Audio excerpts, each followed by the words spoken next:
เขาจะไปตลาดก็บ่ต้องเชื่อเพราะเขาจะมาเป็นสูง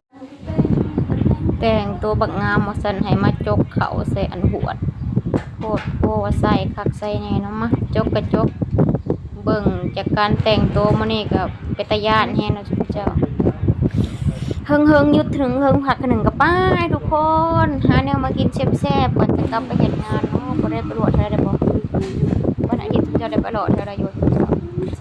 ผู้ใดเห็นกระทากได้เจ้าชุมเจ้าเที่ยวได้เลยแถวตลาดคลองเตยคลองตันนี่เบิ่งแดดยามมื้อเช้า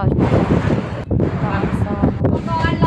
นี่ก็มาหาเลาะเซิงจะทุกคนจะเนาะเซิงแล้วก็มาหาของอยู่ของกินไปเห็นกระทากได้เด้อค่ะตลาดคลองเตยนะจ๊ะทุกคนมาเบิ่งกันว่าบ่ได้สิได้หยังไปกินคนก็คือหลายแฮงเจ้าเดือจนเบียดกันเบิ่งฝาคนละน้อยบ่ได้ใหญ่อุ้ยเลยว่าทำปลาไปก่อนบ่รู้สึกว่ามากินก่อนปลาจ้ะบ่มักความขี้คร้านเฮ็ดปอบกับพ่อกับบ่ได้กอง